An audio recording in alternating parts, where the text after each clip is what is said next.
Welcome back to the Steel Podcast. I'm Asher Cohn, And I'm Amrit Brown. and today we are going to be talking about the NL East. Now, there's this organization called Baseball Prospectus, and they use this thing, I believe it's called PECOTA, which is a simulation to simulate divisions. And they make all their predictions before the season starts. And we were looking over these predictions, and I would say that we disagreed completely. To be fair, it's not that they're saying this is what's going to happen, but these are their projections. They're saying this thing is the best representation, the best predictor that they could find. Otherwise, they wouldn't put it out there. And it's clearly not, as far as we can tell. Maybe they nail it and we take back everything we said, but we're just going to be going over our teams, making our own predictions, contradicting a little, making some predictions, and then we're going to be going over what they say as we do it and see where we disagree. So let's start with the worst of the NL East because we got to get this team out of the way. It's the Marlins. They went on their tear last year. They made the playoffs. It shows you what expanded playoffs will do to baseball when the Marlins are making the playoffs. They're not going over 500. There's no way. No chance. I'm glad you're not on some spiel about the Marlins like you were on the Orioles when we were talking about the AL East. They're going to finish higher than the Rays. No, we set their line for over/under at 70, and I don't really believe there's any way they can go over it. I mean, I looking at their lineup, I don't see a pitcher that can have a better than 350 ERA or a hitter that's going to hit over 280 at all this season. Just very poor team. Although they won't be the worst in the NL, that honor goes to the Pirates. They're going to be very, very bad. Yeah, I could see them taking the over here, and I took the over on the 70 line. I'm not going to say they're winning 80 games. They're not coming close to the 500 mark. I'm putting them 72, 73 games here. But if they get off to a hot start, if they were to do the 60 games that we saw last year, finishing like 32 and 28 or something like that, Yeah. then I could see them scrambling and hitting that 70, 75 mark. But will they be winning the division? Absolutely not. Will they be getting fifth in the division? Most likely. Although this Phillies team, this Nationals team, so hard to predict. So we'll get into those guys later. But Baseball Prospectus agrees with us here. Thank God, because that would be interesting. They have the Marlins 68 and 94, 0% chance of winning the division. We're together so far. But coming in fourth, actually, we're gonna say that. For us, our fourth place team is the Phillies. But it could be the Nationals because they are really close. So I'm setting the Phillies line over under 81 games. What are you taking? I'm just going to go ahead and say even because I don't like the idea of predicting lower or higher in such a almost volatile division, especially with a team. The Mets are going to be better than these two teams this year, I believe. But these teams could, if they have a good season, win 90 games. But it really depends on the pitching, especially for both the Phillies and the Nationals. But Phillies, we're looking at Aaron Nola going to have a great season, and so is Zach Wheeler. Yeah, the Phillies is interesting because, you have some bats in this lineup. You have Real Muto, you have Harper, you have Hoskins, but the pitching is not quite there, and the lineup is very inconsistent. We saw them go on tears, and we saw them be the worst team in baseball at times. It was like they were so up and down. And so to predict a 162-game season, it's probably a bit easier than predicting a 60-game season for the Phillies, but it's still difficult. I have them slightly over. I'm taking them at 83 wins here.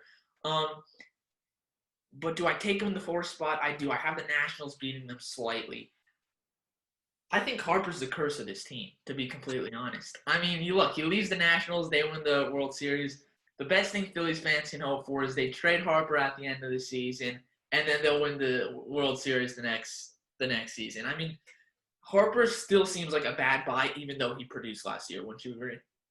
Yeah, and he produced last year, but the fact that you're paying him so much money is what makes him a bad buy. And I don't really like his attitude at all. And the thing is, he leaves the Nationals. Theoretically, the Nationals get worse, right? No, they win the World Series. And it just makes you wonder sometimes. But I was going to mention one more thing. I think the key for this team in this lineup is if Alec Boehm can produce really well. I've seen predictions with his average up to 288. And if he produces like that in a lineup with Hoskins, Real Muto, and Harper hitting behind him, probably this lineup could produce a lot of runs. Yeah, and so Baseball Prospectus agrees with us here, roughly. They take them at 83 and 79, a 7% chance to win the division. And I'm right there with them. I think the chance of winning the division with the Mets and Braves, pretty low. But they don't have them in the fourth spot. They have another team in the fourth spot. And this team makes you question all sanity that's going on in their organization, because they have the Braves finishing at 82 and 80, worse than the Phillies, with a 5% chance to win the division, coming in fourth. I mean, we're setting the line over-under at 95 wins. This pitching staff isn't awful. The bullpen's not going to kill you. And the lineup is great. So how would you ever see them not hitting the 90 mark or barely finishing over 500? Now, I read an article about this, and apparently the Braves players, they had excellent seasons. Ozuna, Acuna, and Freeman were incredible last year. And so they're predicting some regression. But you can't have that much regression from three of the best players in baseball, three incredible hitters. That lineup is going to be amazing. I have the likelihood of Ian Anderson winning Rookie of the Year. I put him in my top 3 for voting, and I might actually pick him to win AL Rookie of the Year this year. That lineup's going to be dominant. They're going to lose to the Padres or the Dodgers, but it's going to be a good, fun series with good pitching with Max Fried, Mike Soroka, and Ian Anderson, taking the over on 95. Yeah, I'm going to not take the over here. I'm going to take the even, because I think 95 is a really solid mark for them to hit, but that's still nowhere close to them finishing 82 and 80. And if you think Freddie Freeman and Acuna are going to regress that much, you're out of your mind. I do not see regression for Freeman. I really like him as a player. I think he's one of the best hitters in the league right now. I think that contract is good, and I don't see him regressing. Acuna, he could be a little more hot and cold. He's a little more of a fiery player. Freddie Freeman's a lot more consistent in my mind. Acuna could see some regression, but I don't see this lineup being ever a lineup where you're like, this is a beatable lineup. There's no team that's going to go into a game against the Braves thinking that we're going to shut this lineup out.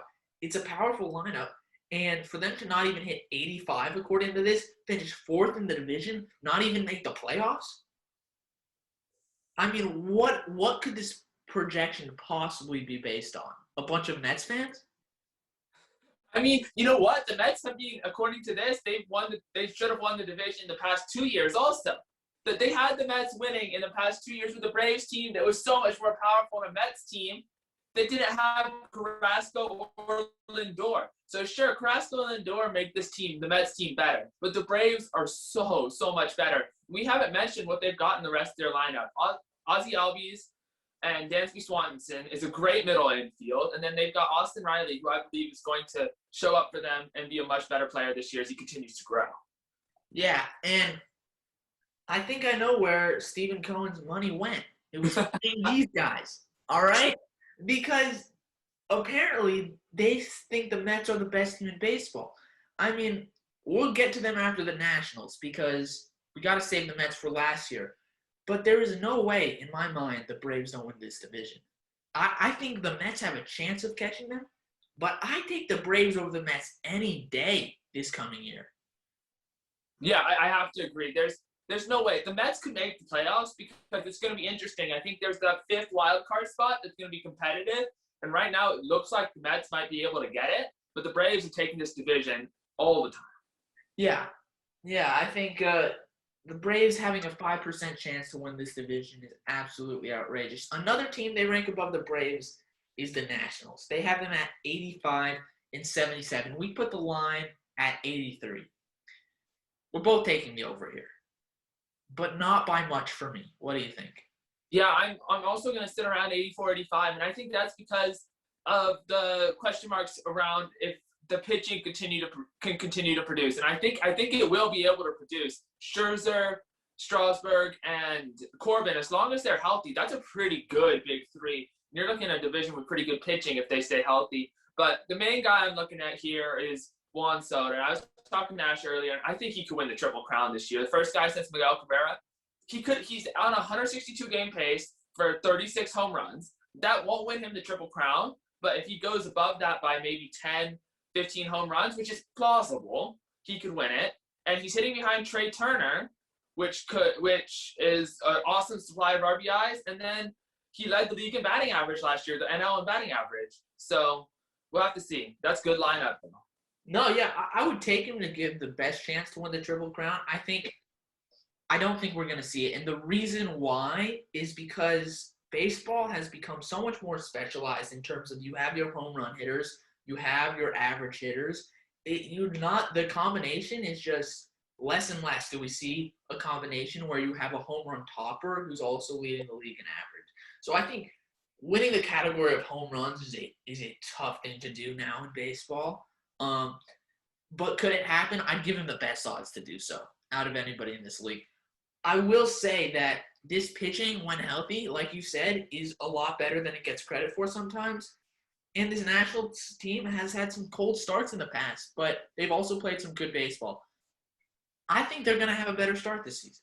I think they're going to get off the 40-game block and not have like a losing record. They're not going to be digging themselves out of a hole. I think if they can do that, then they're looking to really compete with this Mets team for second place.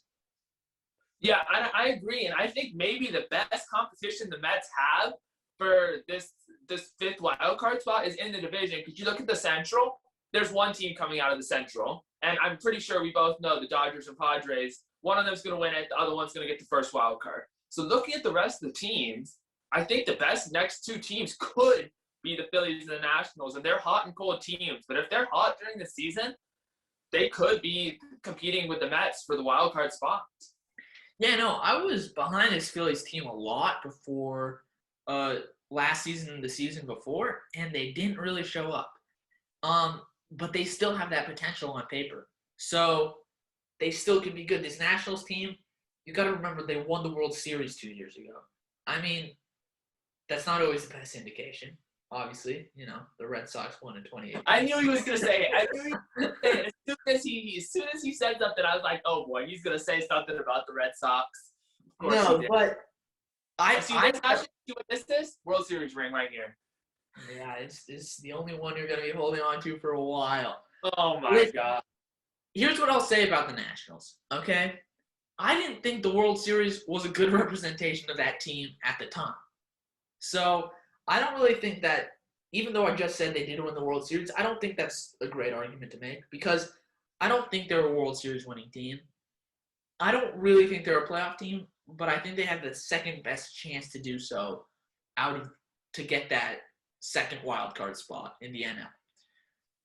And if we look at the teams that Prospectus has 2 through 4, they have the Braves winning 82 games, 5% chance.